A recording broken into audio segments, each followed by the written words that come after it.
Hola, ¿qué tal? Este es su programa Monseñor Romero y la misión del Evangelio. Una nueva semana, la semana 17 del tiempo ordinario. Vamos avanzando en este recorrido. Es una lectura nueva. Vamos a comenzar el libro del Éxodo en la segunda parte del programa. Y vamos a finalizar también ahora el discurso número 2 de Jesús, ese discurso del envío de los 12, de la formación del nuevo pueblo de Dios con esos 12 apóstoles. Y vamos a tener ahora una figura desafiante en el tema del seguimiento. Y como es el Evangelio de Mateo, vamos a tener sus propias características. En la primera parte estamos acompañando a Monseñor en esa homilía del 9 de marzo de 1980. Un tema fundamental que Monseñor, en el contexto de la Cuaresma, va a usar como el tema de la conversión. Para eso es la Cuaresma. Es un tiempo fuerte de conversión. Monseñor va a decir: si no se convierten, perecerán. Es una sentencia brava. Y hoy vamos a escuchar a Monseñor presentarnos los 3 pensamientos de la homilía, el nombre de la homilía y los 3 pensamientos. ¿Cómo se tituló la homilía? La conversión personal, requisito indispensable para la verdadera liberación. Quien quiera ser liberador y ser liberado, tiene que pasar por ese proceso de conversión. La frase para hoy dice lo siguiente: las lecturas de hoy nos remontan a las fuentes de esa reconciliación y de esa paz. La reconciliación con Dios, la conversión, voz inconfundible de la Cuaresma. Y qué oportuno es este tema que ahora viene a avalar la presencia de la muerte y de las tierras lejanas, cuando aquí en El Salvador, nos acaba de decir Monseñor Agler, se vive una noche tétrica de represión, de violencias. La palabra de Dios ya nos hace sentir ese amanecer si nos reconciliamos, si nos convertimos. Cuántas polarizaciones, cuántas ideologías, cuántos intereses egoístas, cuántos caminos equivocados de los hombres sobre los cuales este día yo quisiera hacer resonar la palabra de Jesucristo. Convertíos, si no se convierten, pereceréis. Son las palabras de la frase para hoy. Monseñor tenía bien claro el mensaje fundamental. No es apoyo en este plan político, no es apoyo en esta propuesta o plataforma programática, no. Convertíos, conviértanse. Este es el grito de Monseñor Romero. Homilía del 9 de marzo de 1980. Oigamos a Monseñor. Las lecturas de hoy nos remontan a las fuentes de esa reconciliación y de esa paz. La reconciliación con Dios, la conversión, voz inconfundible de la Cuaresma. Y qué oportuno es este tema que ahora viene a avalar la presencia de la muerte y de las tierras lejanas. Cuando aquí en El Salvador nos acaba de decir Monseñor, se vive una noche tétrica de represión, de violencia, la palabra de Dios ya nos hace sentir ese amanecer si nos reconciliamos, si nos convertimos. Cuántas polarizaciones, cuántas ideologías, cuántos intereses egoístas, cuántos caminos equivocados de los hombres, sobre los cuales este día yo quisiera hacer resonar la palabra de Jesucristo. Convertíos, si no os convertís, pereceréis. Ojalá que mi llamado a la reconciliación en esta mañana tan providencialmente ha valorado con estas presencias y este premio sea escuchado, sobre todo por aquellos que no lo quieren escuchar. Yo voy a dar, como de costumbre, un título a esta homilía que sea como una respuesta agradecida de mi arquidiócesis a esa noble acción ecuménica de Suecia, y a través de esa voz cristiana ecuménica y del dolor de esta familia aquí presente con sus cadáveres, ojalá que esta palabra encuentre eco en todos los corazones. El tema sería este: según el plan de Dios que estamos estudiando en esta Cuaresma, sobre todos los proyectos de los hombres, sobre todos los planes políticos, sociales, terrenales. Esa es la idea central de esta mañana. Según el plan de Dios, convertirse es el requisito necesario para la verdadera liberación. Y como de costumbre también, desarrollemos este tema en estos tres pensamientos. Primero, la enseñanza del Evangelio. Si no se convierten, todos perecerán. Segundo, el escarmiento de Israel. No todos agradaron a Dios, por eso quedaron tendidos sus cadáveres en el desierto. Y tercero, ¿qué significa entonces para el Salvador convertirse hoy? Llegamos a la sección de la palabra de Dios. Le vamos a dar hoy la bienvenida al libro del Éxodo. Éxodo en el capítulo 1. Vamos a estudiar ya este libro maravilloso. No sé cuántos días nos va a llevar. Estamos iniciando la semana número 15 del tiempo ordinario. Y después de haber terminado el libro del Génesis como una historia necesaria para conocer el origen del pueblo de Israel, el pueblo ancestral, el pueblo original del Antiguo Testamento, hoy vamos al efecto de la esclavitud y la liberación. Vamos a ir paso a paso comprendiendo qué fue lo que pasó con ese pueblo de Israel, que primero fueron tribus originarias de las tierras de Canaán. De Canaán se movieron a Egipto por tema del hambre. El trabajo de José fue de mucho provecho para esas 12 tribus.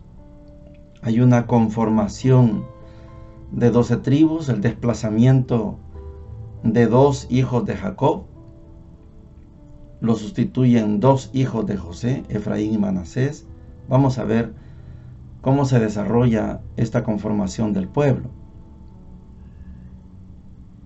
Vamos a comenzar ahora con el Éxodo capítulo 1, versículos del 8 al 14 y el versículo 22.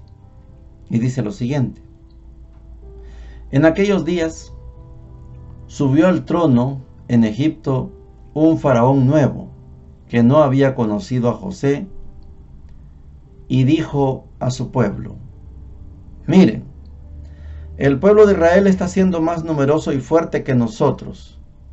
Vamos a vencerlo con astucia, pues si no, cuando se declare la guerra, se aliará con el enemigo, nos atacará y después se marchará de nuestra tierra. Así pues, nombraron capataces que los oprimieran con cargas en la construcción de las ciudades Granero, Pitón y Ramsés. Pero cuanto más los oprimían, ellos crecían y se propagaban más.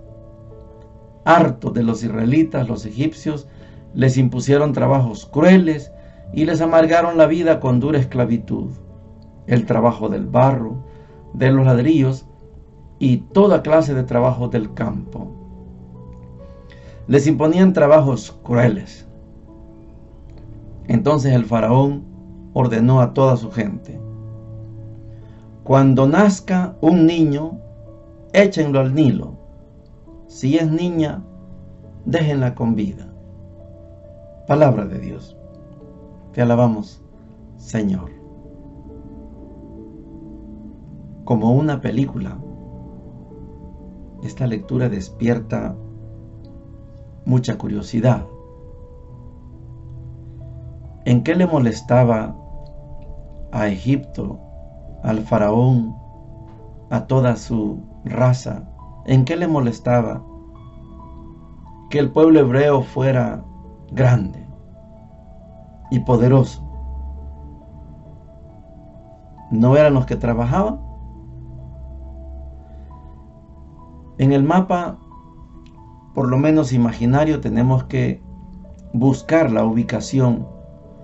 ¿Dónde estaba ese pueblo de Israel en formación? ¿Dónde estaban las 12 tribus? En la región de Gosén, en la parte baja, a la orilla del río Nilo. Egipto es inmenso, y ese grupo pequeño, aunque para el faraón nuevo es un grupo poderoso y numeroso, pero están en una región. No excedieron los límites.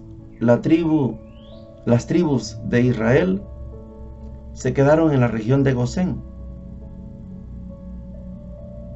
Había mucha área, pero el temor, a mí me llama la atención el temor de ese faraón. Miren, el pueblo de Israel está siendo más numeroso y fuerte que nosotros, más fuerte y numeroso que usted.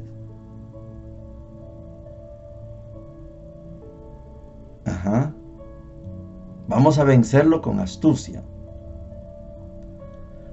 Porque si no, cuando se declare la guerra, se aliará con el enemigo, nos atacará y después se marchará de nuestra tierra. O sea que el temor no es que el pueblo hebreo se alíe con los enemigos de Egipto, conquiste el poder y se quede en Egipto. No, el temor es que se vaya. Se va a aliar, nos va a derrotar y se va a ir. El problema aquí subyacente es que Egipto quiere tener esclavos. Aquí tocamos un tema importante. Estamos hablando de la esclavitud. El negocio para los egipcios es la esclavitud.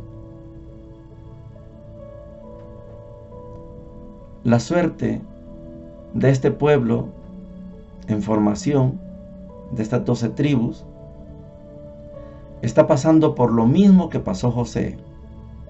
José vivió la envidia, vivió la persecución, pero José, por el don de Dios, es un hombre libre. Llegó a ser primer ministro de Egipto, maravillosamente, lo hizo muy bien. El faraón decía, cuando la gente le pedía comida, hablen con José, él sabe lo que tiene que hacer. Y José le dio comida no solo a los egipcios, sino a todo el mundo que buscaba comida. La persecución, la represión, todos los sufrimientos de José los está heredando ahora su gente, su familia, las 12 tribus de Israel. El temor de los egipcios es que el pueblo hebreo un día se vaya, porque el que trabaja es el pueblo hebreo. Ya veremos ¿qué más vamos a aprender de este texto del Éxodo? Para la teología de la liberación, el Éxodo es un texto muy clave, porque todo el proceso de liberación que se da en Egipto lo transpolamos, lo extrapolamos, lo transportamos a la realidad nuestra. Podemos hacernos una pregunta: ¿por qué creen que Estados Unidos no lanza a sus países a todos los migrantes? Es una pregunta. A ellos les interesa la mano de obra del migrante. Por eso no los expulsan. Y el pueblo migrante en los Estados Unidos poco a poco se está haciendo más numeroso y de repente más poderoso que los invasores de esas tierras provenientes de Europa, que se llaman los originales de Estados Unidos. Los originales son los piel roja, los Sioux, los apaches. La clase dominante de Estados Unidos son invasores, pero podemos hacer esa aplicación muy bien. El temor es que el migrante se vaya. Eso fue lo que pasó en Egipto. Les conviene la mano de obra del migrante.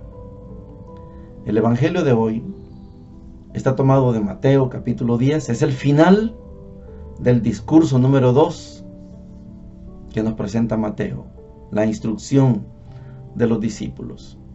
Mateo 10, 34 hasta el final, y el versículo 1 del capítulo 11. Dice lo siguiente: en aquel tiempo dijo Jesús a sus apóstoles: no piensen que he venido a la tierra a sembrar paz. No he venido a sembrar paz, sino espadas. He venido a enemistar al hombre con su padre, a la hija con su madre, a la nuera con su suegra. Los enemigos de cada uno serán los de su propia casa. El que quiere a su padre o a su madre más que a mí, no es digno de mí. El que quiere a su hijo o a su hija más que a mí, no es digno de mí. Y el que no toma su cruz y me sigue, no es digno de mí. El que encuentre su vida, la perderá. Y el que pierda su vida por mí, la encontrará. El que les recibe a ustedes, me recibe a mí. Y el que me recibe a mí, recibe al que me ha enviado. El que recibe a un profeta, porque es profeta, tendrá paga de profeta. Y el que recibe a un justo, porque es justo, tendrá paga de justo. El que dé a beber, aunque no sea más que un vaso de agua fresca, a uno de estos pobrecillos, solo porque es mi discípulo, no perderá su paga. Se los aseguro. Palabra del Señor. Gloria y honor a ti, Señor Jesús. Parte final del discurso de instrucción sobre los apóstoles. Este texto puede tener una simple conclusión. Una simple.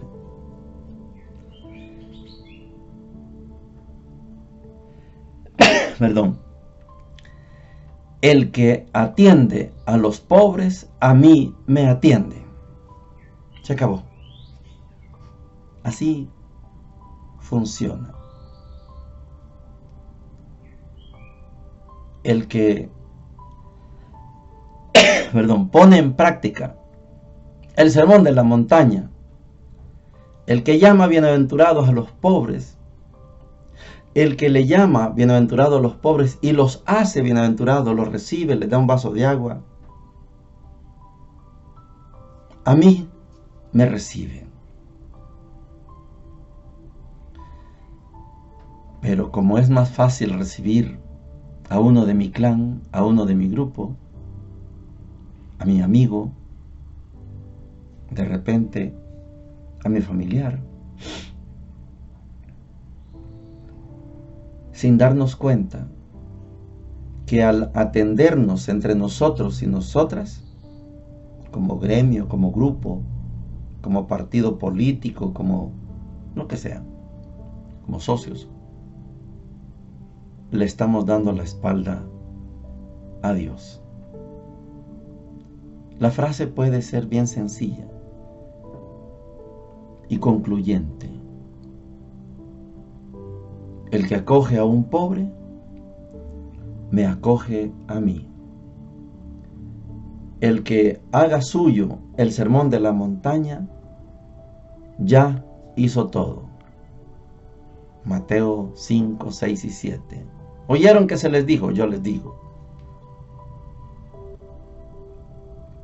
El que recibe a uno de los 12, a Jesús recibe. Si lo reciben como discípulo, van a tener una paga. Lo reciben como profeta, tienen paga de profeta. Hay una recompensa.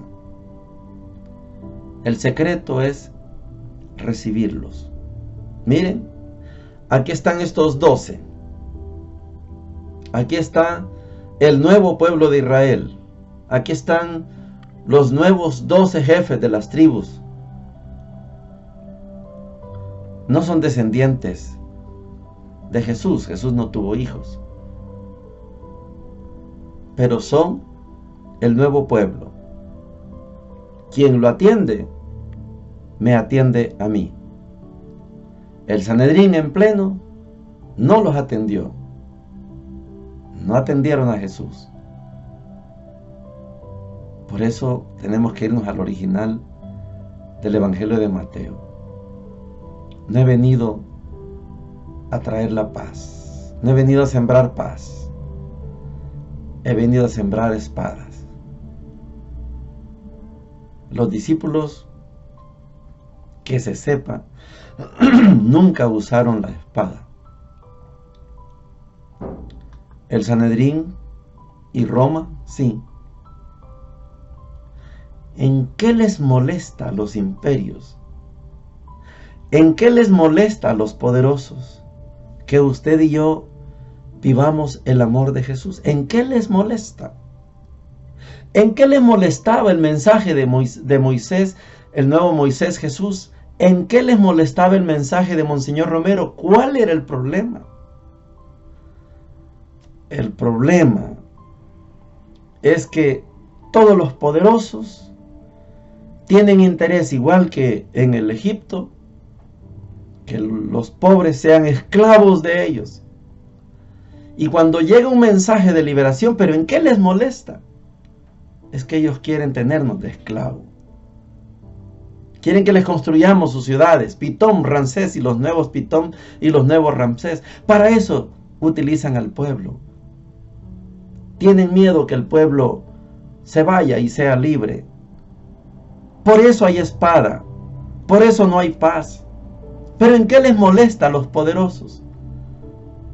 Nunca vamos a ser como ustedes. Ustedes quédense con todos sus millones. A nosotros y nosotras, garantícenos la paz, garantícenos la comida, garantícenos la convivencia, la diversión, la tranquilidad, el amor entre nosotros. Garantícenos eso. Déjennos que seamos libres. Déjennos que seamos los bienaventurados del sermón de la montaña. ¿Cuál es el problema con ustedes? Ustedes siguen gastándose todo su dinero allá en Miami, donde quiera. Déjennos como pueblo ser un pueblo libre, ser un pueblo en paz. Las espadas las pone el imperio. Las espadas las ponen los poderosos. Nosotros no tenemos necesidad de usar espada. Nuestra arma es el amor. Y el que dé un vaso de agua, el que dé una tortilla con frijoles a un pobre, a mí me la da. Esta es la liberación de Jesús. Vamos a seguir estudiando, por supuesto, ese libro del Éxodo y el Evangelio de Mateo en toda su enseñanza. Bendiciones para todos y para todas.